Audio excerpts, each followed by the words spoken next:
The message arrived on a Tuesday. It came not as a grand broadcast or a ship in the sky, but as a simple signal captured by the Deep Space Array in New Mexico. For 6 hours, scientists worked to decode it while the world held its breath. When they finally understood what it said, everything changed. Greetings from the Galactic Assembly. We have been watching. It is time to talk. Lisa Warren stood in front of the mirror in her quarters, adjusting the pins on her uniform. At 42, she had never expected to be the face of humanity to aliens. She was a captain in the North American Space Command, trained to fight wars in space that had never come. Now she would lead 12 diplomats to meet beings from other worlds. "Captain, the final team roster is ready for your approval," said John Carter from the doorway. Major Carter was tall, with a permanent frown that matched his suspicious nature. He would lead security for the mission, and he made no secret that he thought the whole thing might be a trap. "Any changes from yesterday?" Lisa asked. "Just one. We added Dr. Miller to the science team. She knows more about quantum physics than anyone else on Earth." Lisa nodded. "Good. We leave in 3 days. Make sure everyone is ready." The ship they would travel in was called the Handshake Asterisk. It was the first human vessel equipped with faster-than-light drive, built in secret over the last 5 years as humanity prepared for possible contact. No one had expected the aliens to make the first move. The night before launch, Lisa couldn't sleep. She stood at her window looking at the stars. "We're really going up there," she whispered to herself, "to meet them." The journey took 27 days. The Handshake Asterisk moved through space faster than light itself, but Alpha Centauri was still far away. The crew trained, studied the alien message again and again, and tried to prepare for what they might find. When they reached the meeting point, they saw it. A massive space station shaped like a wheel, rotating slowly against the backdrop of an unfamiliar star. "It's bigger than Manhattan," said Daniel Martinez, the lead ambassador. He was a calm man who had spent 30 years in diplomatic service. If anyone could speak for Earth, it was him. "And we have no idea what's waiting inside," Major Carter added, checking his sidearm for the 4th time that hour. The docking process took 3 hours. When the doors finally opened, humans saw aliens for the first time. They came in all shapes, some tall and thin with 4 arms, others short and wide with skin that shifted colors as they moved. One floated in what looked like a bubble of water. A being stepped forward. It had smooth gray skin and large eyes that never seemed to blink. "I am Treskin, first speaker of the Galactic Assembly. We welcome humans to the community of worlds." Over the next week, the human team met representatives from 27 different species. They learned that the assembly had existed for thousands of years, binding together civilizations across 3 spiral arms of the galaxy. They traded, they shared knowledge, they settled disputes. "You have developed quickly," Treskin told them during a formal dinner. "Most species take twice as long to discover faster-than-light travel after they harness the atom." Lisa noticed something in the way the aliens spoke about humans. There was interest, but also something else. Caution, perhaps, or calculation. On the 10th day, the assembly revealed why they had contacted Earth. "We invite humanity to join as a protected species," Treskin announced in the Grand Hall. "You will receive guidance, knowledge, and safety." Ambassador Martinez smiled and thanked them for the honor. But later, in private, the human team gathered to discuss what they had learned. "Protected species sounds nice," said Kate Miller, the quantum physicist. "But from what I can tell, it means we get no vote in assembly decisions. We would be like children at the adults' table. We have to share all our resources," Daniel added, "and accept assembly outposts on Earth and throughout our solar system." Lisa looked around at her team. Something isn't right here. They're offering us membership, but not equality. Major Carter nodded. "I told you it was a trap." And so began 3 months of careful negotiations as humans tried to understand what the assembly really wanted from them, and why the galaxy's powers had suddenly taken such an interest in Earth. By the third month, everyone was tired. Ambassador Daniel Martinez sat at the long curved table across from Treskin and the other assembly representatives. His eyes were red from lack of sleep. Behind him, Captain Lisa Warren and Major John Carter stood with perfect posture, but they too showed signs of wear. "We thank you for the offer of medical technology," Daniel said, his voice steady despite his fatigue. "But we cannot agree to allow assembly personnel unrestricted access to human medical facilities." Treskin's large gray eyes did not blink. "Without direct observation, we cannot properly implement the treatments. This is for your benefit." Daniel glanced at his notes. 3 months of the same circular arguments. The assembly offered amazing technologies, but always with strings attached. They would cure human diseases, but needed access to thousands of test subjects. They would provide cleaner energy, but required control of Earth's rare mineral deposits. They would share faster ships, but wanted to station their own troops on them. "We will consider your proposal and respond tomorrow," Daniel said, using the same phrase that had ended the last 15 meetings. Back in the human quarters, the team gathered in what they called the war room. They had swept it for listening devices twice a day ever since they arrived. "I found something," Kate Miller said as soon as the door closed. The quantum physicist looked excited for the first time in weeks. "I've been analyzing the medical scans they performed on us when we arrived." She placed a small projector on the table. It showed 2 brain scans side by side. The left is a human brain. The right is a Lentauri brain. They're the philosophers of the assembly. "Notice anything?" Major Carter leaned forward. "The patterns are different." "Exactly," Kate said. "Human brains process quantum information differently than any other species they've encountered. We can perceive and manipulate quantum states in ways they can't. It's subtle, but it's there." Lisa frowned. Why would that matter to them? Paul Wright cleared his throat. The communications specialist was small and quiet, often forgotten in a corner of the room. "I think I know why." He pulled out a tablet. "I've been working on decrypting their internal communications. This message was sent from Treskin to the Assembly Council yesterday." He played an audio file. The translation was rough, but clear enough. Human neural tissue shows promised quantum resonance. Extraction protocols being developed. Full harvest possible within 5 standard years after integration. The room went silent. "Harvest," Daniel whispered. "They want to harvest our brains." "Not just that," Susan Kelly said. The engineer had been analyzing the technical documents the assembly had shared. "Look at these resource surveys they gave us of our solar system." She showed a series of charts. "These figures for helium-3 on our moon are deliberately understated. Same for the rare earth elements in our asteroid belt. They're hiding how valuable our system really is." Lieutenant Sam Peterson spoke up from his station at the door. "Sir, permission to share what I found." Lisa nodded. "I made friends with a maintenance worker. Not all species in the assembly are equal." He showed me historical records of 3 protected species from the last 1,000 years. Sam pulled up images of beautiful worlds that turned into barren wastelands. The Drell, the Vorta, and the Sarin all went extinct after becoming protected. Their planets were stripped of resources. Their people disappeared. Major Carter's fist hit the table. "It's a slow conquest. They're not inviting us to join. They're setting us up to be consumed. We need to tell Earth," Lisa said.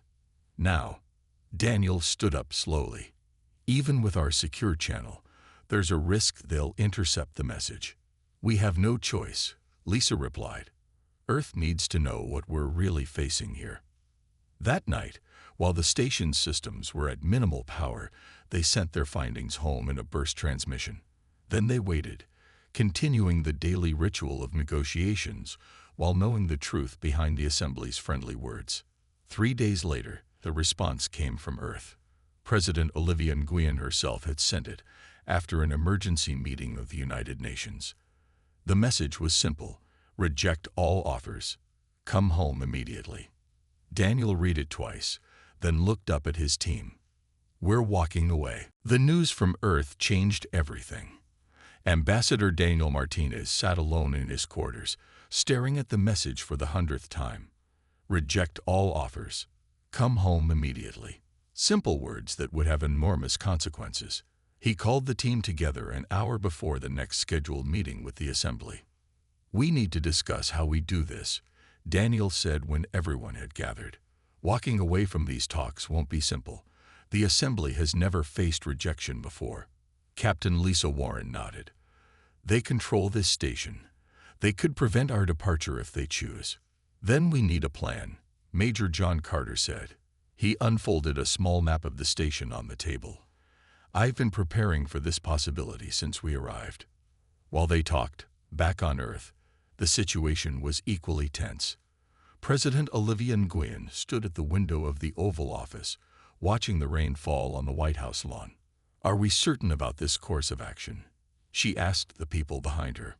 Dr. Alan Russell, the quantum physicist who had been studying Kate Miller's findings, nodded firmly. The data is clear, Madam President. The Assembly sees humans as a resource to be harvested, not as equals. Our military options are limited, said General Frank Cooper. He was a large man with a voice that filled the room. If they decide to force the issue, we have few defenses against their technology. Then we must rely on diplomacy, the President said, and prepare for the worst. She turned to her Chief of Staff. Begin evacuation of major cities. Move essential personnel to the underground facilities, and get me the Chinese president on the line. If we're facing a potential alien invasion, all Earth's nations need to stand together. Back on the station, the humans were finishing their preparations. Susan Kelly had rigged the ship's engines to start faster than normal. Sam Peterson had mapped the quickest route back to the docking bay. Kate Miller had backed up all her research to a small device hidden in her boot. At exactly 10 o'clock station time, they entered the grand hall for what they knew would be their final meeting. The assembly representatives were already seated, their various forms creating an imposing semicircle around the human chairs. Treskin rose as they entered. Ambassador Martinez, we are pleased to continue our discussions. Today we wish to present our final offer for human integration into the assembly. Daniel took his seat calmly. Please proceed, first speaker. Treskin activated a holographic display. Images of Earth appeared, surrounded by assembly ships and stations. We propose full protected status for humanity. You will receive medical advancement, technological assistance, and defense from any outside threats. In exchange, we require access to Earth's resources and research facilities. The images shifted to show human scientists working alongside aliens, new cities being built, and ships traveling between stars. Within 50 years, humans could be spread across 20 systems. Within 100, you could hold advisory positions on assembly councils. What Treskin didn't show, Daniel knew, was the truth they had uncovered.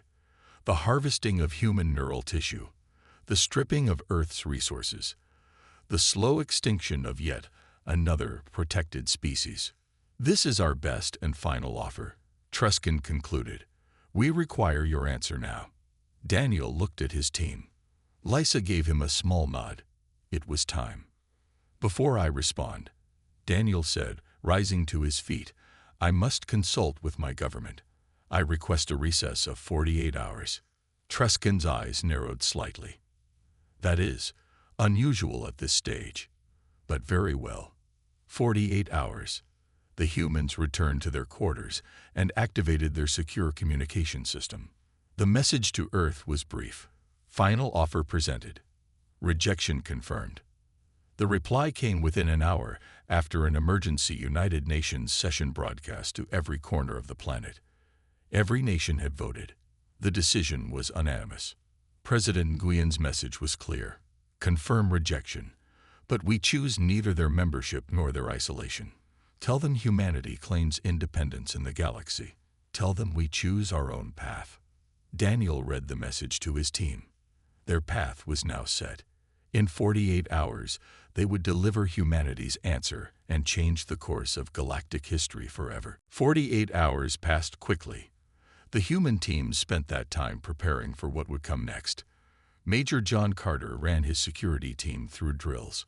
Susan Kelly checked and rechecked the handshakes systems. Captain Lisa Warren reviewed their escape route one last time. Ambassador Daniel Martinez spent the time alone, practicing his speech. The words had to be perfect. They had one chance to make their stand. When the time came, they dressed in their formal uniforms, clean and pressed. No weapons were visible, though Major Carter had made sure each team member carried a small hidden device that could disable the station's systems if needed. "Ready?" Lisa asked as they gathered at the door. Daniel nodded. "For Earth." "For Earth," they echoed. The Grand Hall was fuller than they had ever seen it. Representatives from all 27 species of the assembly were present. Word had spread that the humans would give their answer today. No one wanted to miss it. Treskin stood as they entered. "Ambassador Martinez, we welcome you and your team. The assembly awaits your response to our generous offer." Daniel walked to the center of the floor. He carried no notes. The words were burned into his memory now. First Speaker Treskin honored representatives of the Galactic Assembly. He began, his voice steady and clear. "For 3 months we have sat at this table. We have listened. We have learned. We have considered your offer of protected status carefully." He paused, looking around the room at the many alien faces watching him. "Humanity is young among the stars. We have much to learn. But we have also learned much in our time here." Several assembly members shifted uncomfortably. Had the humans discovered their true intentions? "We have learned about your history, about the Drell, the Vorta, and the Saren. We have learned about your interest in human neural tissue. We have learned about your surveys of our solar system's resources." Treskin's gray skin darkened. "These matters are not relevant to our current." "They are completely relevant," Daniel said firmly. "They inform our decision." He straightened his back, standing as tall as he could. "On behalf of Earth and all humanity, I deliver our response. We reject your offer." A murmur ran through the crowd. No species had ever rejected membership. "Instead," Daniel continued, "we choose a different path. Neither as members nor as enemies. Humanity claims its independence among the stars. We will forge our own way." "This is unprecedented," Treskin said, voice rising. "You cannot simply reject the assembly. You must either join as protected members or accept isolation from galactic affairs." "We choose neither," Daniel replied calmly. "We choose freedom." He turned to his team and nodded. It was time to leave. As one, the humans turned their backs on the assembly and began walking toward the exit. "You cannot leave," Treskin called. "These negotiations are not concluded until the assembly says they are." Daniel did not turn around. "We have said all we came to say. Humanity walks away from this table." That's when the station's alarms began to sound. Red lights flashed along the walls. A mechanical voice spoke. "Security alert. Human delegation detained. All exits sealed." Major Carter touched the small device on his wrist. Instantly, the lights flickered. The alarms went silent. "Now, Susan," Lisa called. Engineer Susan Kelly activated her own device. Throughout the station, doors began to open and close randomly. The gravity fluctuated. "What have you done?" Treskin demanded.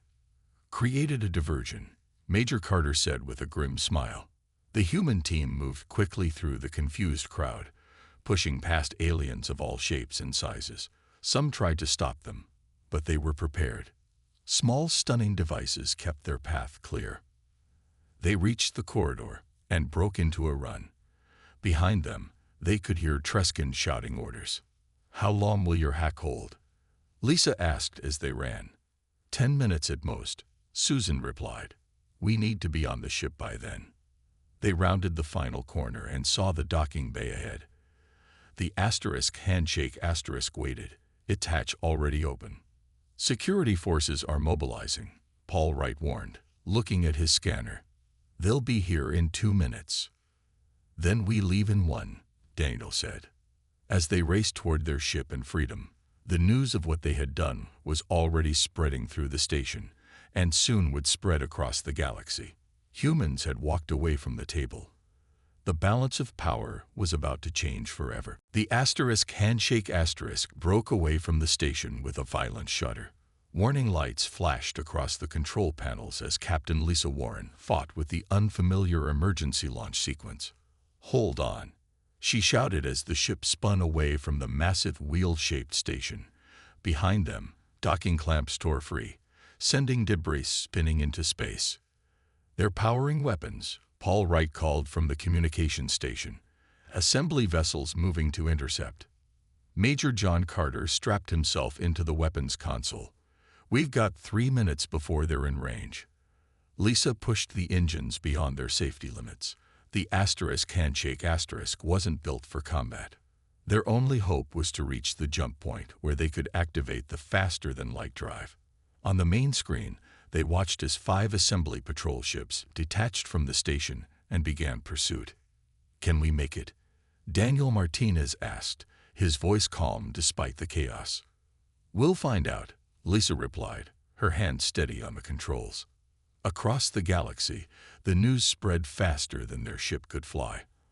On a mining colony near what humans would call Barnard's Star, a tall, thin alien with 4 arms heard the news and smiled. The Nelvari had been a protected species for 300 years. Their planet was now mostly strip mines. The humans did what? He asked the messenger again. They'd walked away from the assembly. They rejected protected status. The Nelvari closed his outer eyes, deep in thought. Then he activated his communication device. "Call the others. It's time."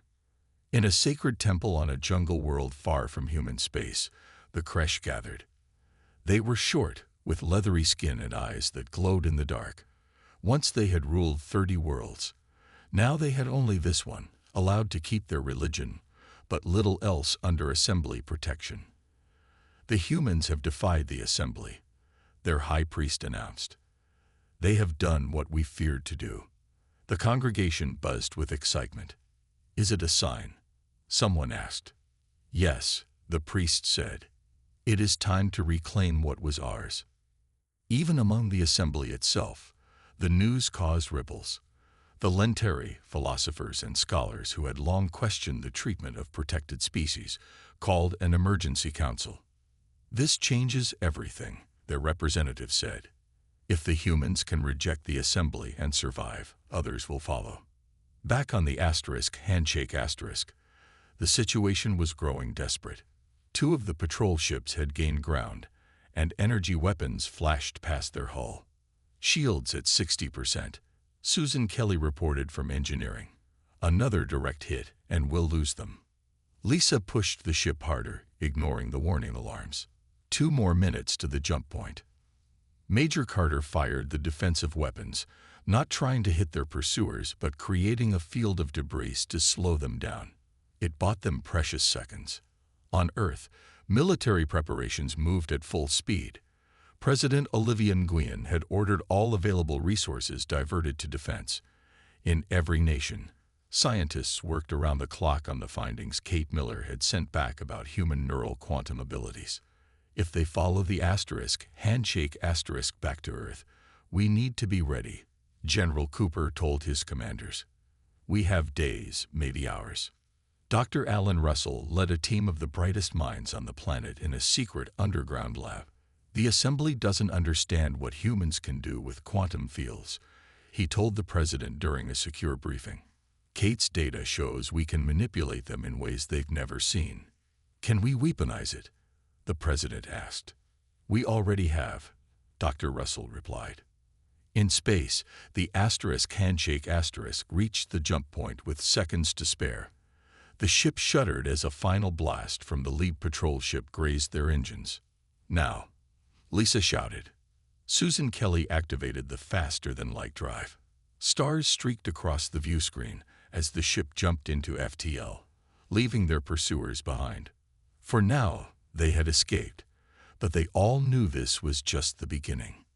Daniel looked around at his exhausted team. We made our stand. Earth knows what's coming. Now we need to get home to help prepare. Paul Wright looked up from his console, his face pale. There's a problem with that. I'm detecting assembly communications throughout human space. They've deployed their fleet already. They're heading for Earth. Captain Warren set her jaw firmly. Then we'll have to beat them there. The human ship raced through space, carrying a crew who had changed galactic history with a single defiant act. They had walked away from the table. And now, the entire galaxy was feeling the effects. 6 months passed on Earth. 6 months of frantic preparation. 6 months of humanity united as never before against an outside threat. 6 months of incredible progress. Dr. Kate Miller stood in her lab beneath the Rocky Mountains, watching as test subjects demonstrated the ability she had discovered. Humans, it turned out, could not only perceive quantum states differently than aliens, they could influence them through focused thought. Again, she told the young woman sitting inside the testing chamber. The woman closed her eyes. Around her, delicate instruments measured fluctuations in quantum fields. On a screen, patterns formed and shifted in ways that defied assembly science. Perfect, Kate said. The shield is holding. Dr. Alan Russell entered the lab, looking tired but excited. The president wants an update. How close are we? The quantum shields work, Kate replied. They can block any assembly weapon we know of, but they only last for about 10 minutes before the operator gets too tired. That might be enough, Alan said. The defense network is almost ready. Across the planet, similar work continued. In China, scientists had developed weapons based on human neural patterns. In Europe, a new generation of ships was being built, incorporating the technology Susan Kelly had sent back before the handshake disappeared from contact. Lieutenant Sam Peterson now worked with the Global Defense Force. His knowledge of assembly tactics had proven invaluable. Today, he stood in the command center with General Frank Cooper, watching as the early warning system tracked assembly ships approaching the solar system. 3 weeks until they reach Earth, Sam said. 27 ships. Can we hold them off? The general asked. We have to, Sam replied simply. In space, far from Earth, the handshake limped through an uncharted system. They had been damaged during their escape and forced to take a longer route home. Captain Lisa Warren had kept them moving, avoiding assembly patrols, making repairs when they could. Engine status, she asked Susan Kelly. 70% capacity, Susan replied. We're getting there. Major John Carter entered the bridge. We've got visitors. On the screen, a small ship appeared. It was unlike any assembly vessel they had seen. They're hailing us, Paul Wright said from communications. Lisa nodded. Put them through. The screen changed to show an alien face. It was thin and pale, with large eyes set wide apart. Human vessel. I am Speaker Jalon of the Lenturi. We have been searching for you. Ambassador Daniel Martinez stepped forward. What do you want with us? To help, the alien said. Not all within the assembly agree with the treatment of protected species. The Lenturi have long argued for reform. Your defiance has created an opportunity we cannot ignore. Why should we trust you? Major Carter asked. Because the assembly fleet will reach your world in 21 days, Jalon replied. Without help, your people will fall. We offer alliance. The humans looked at each other. After all they had learned about assembly deception, trust did not come easily.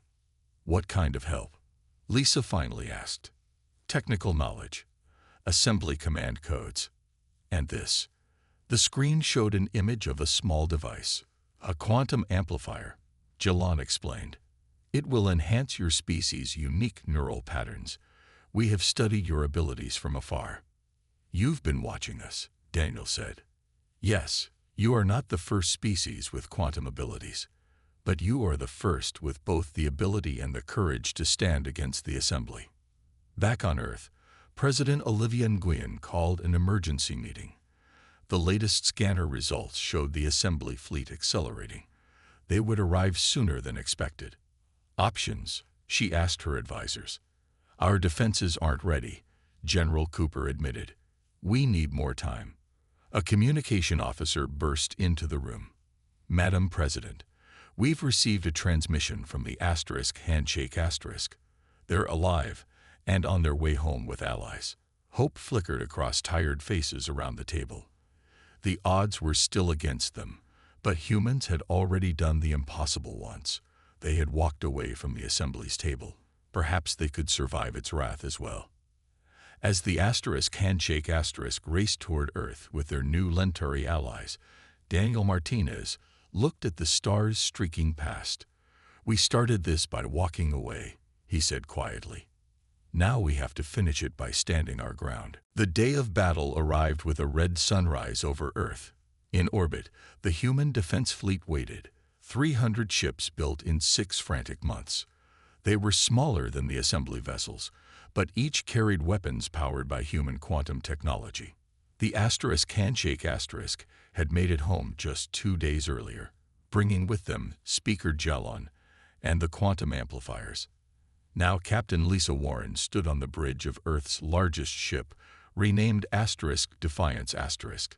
Beside her, Major John Carter monitored the defense systems. Assembly fleet dropping out of FTL, announced Paul Wright from his station. 27 ships as expected. On the main screen, they appeared. Massive vessels shaped like arrowheads, their hulls gleaming in the sunlight. All ships activate quantum shields, Lisa ordered. Across the fleet, specially trained operators closed their eyes and focused their thoughts. The unique human ability to manipulate quantum fields created shields that glowed with blue-white energy around each ship.